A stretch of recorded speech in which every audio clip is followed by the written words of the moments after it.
علامہ اقبال کی میں اس شعر سے اپنی بات کا آغاز کروں گا کہ انہوں نے کیا خوبصورت انداز میں فرمایا تھا کہ ای سر نبوت محمد، ای وصف تو مدحت محمد، بی تو ناتواں بے او رسیدن، بی او ناتواں بے تو رسیدن۔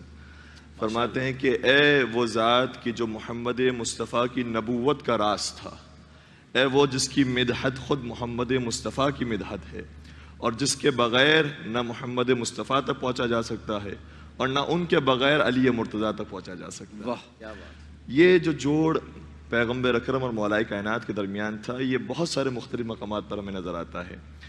کچھ احادیث ایسی ہیں کہ جس کے اندر نبی اکرم نے کچھ چیزیں اپنے ساتھ مخصوص فرمائی تو اس کے اندر شریک قرار دیا ہے مولا کائنات کو۔ فرماتے ہیں کہ انا وعلی من نور واحد، میں اور علی ایک ہی نور سے ہیں۔ ایک اور مقام ارشاد فرماتے ہیں کہ انا وعلی من شجرۃ واحدہ والناس من اشجار شتیٰ، میں اور علی ایک ہی شجرے سے، ایک ہی درخت سے ہیں اور باقی انسان مختلف درختوں سے ہیں۔ ایک اور مقام پر ارشاد فرماتے ہیں کہ انا وعلی حجت اللہ علی عبادہ، میں بھی اور علی بھی بندگان خدا پر اللہ کی حجت ہیں۔ یہ ساری روایتیں کتاب یناب المودہ کے اندر شیخ سلیمان قندوزی حنفی نقشبندی نے لکھی ہے۔ اور ایک اور بڑی خوبصورت حدیث شاہ فرماتے ہیں کہ انا وعلی ابوا هذه الامہ، میں بھی اور علی مرتضیٰ بھی اس امت کے باپ ہیں۔ بے شک بے شک۔ اور ایک اور مقام پر تاریخ بغداد کے اندر خطیب بغدادی نے اس روایت کو لکھا بڑے خوبصورت انداز میں، کہتے ہیں کہ ان اللہ جعل ذریۃ کل نبی فی صلبہ وذریتی فی صلب علی ابن ابی طالب۔ فرماتے ہیں کہ پروردگار نے ہر نبی کی اولاد کو ان کے صلب میں قرار دیا ہے، لیکن نبی کی اولاد کو علی ابن ابی طالب کی صلب میں قرار دیا۔ واہ واہ واہ واہ! کیونکہ آیہ مباہلہ میں جب ارشاد یہ ہوتا ہے کہ فَقُلْ تَعَالُوا نَدْعُ أَبْنَاءَنَا وَأَبْنَاءَكُمْ، ہم اپنے بیٹوں کو لے کر آئیں گے، تو کس کے بیٹے چلے ہیں؟ حضرت علی مرتضیٰ کے بیٹے حضرت امام حسن امام حسین علیہ السلام تھے جو نبی اکرم کے ساتھ چلے ہیں۔ تو یہ جو قربت کا انداز ہے نبی کا اور مولا کائنات کا، وہ کسی اور میں نظر نہیں آتا۔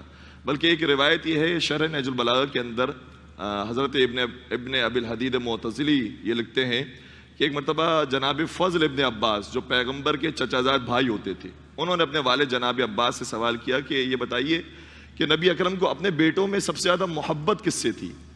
تو انہوں نے کہا کہ چونکہ بیٹے ہیں، جناب قاسم تھے، جناب عبداللہ تھے، طیب اور طاہر کہلائے جاتے تھے، جناب ابراہیم کی ولادت ہوئی، تو انہوں نے جواب دیا کہ سب سے زیادہ محبت نبی کو اپنے بیٹوں میں علی ابن ابی طالب سے تھی۔ واہ واہ سبحان کہا کہ میں نے تو بیٹوں کا سوال کیا ہے، علی تو بیٹے ہوتے نہیں ہیں۔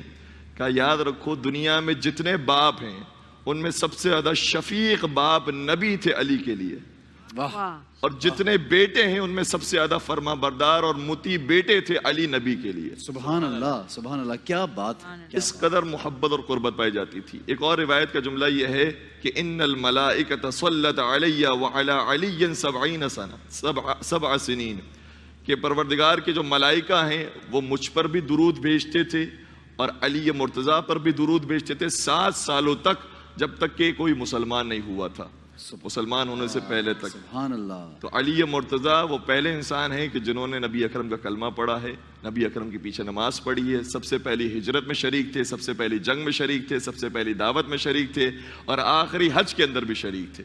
بہت خوب بہت خوب علامہ صاحب، بہت خوب، بہت خوبصورت انداز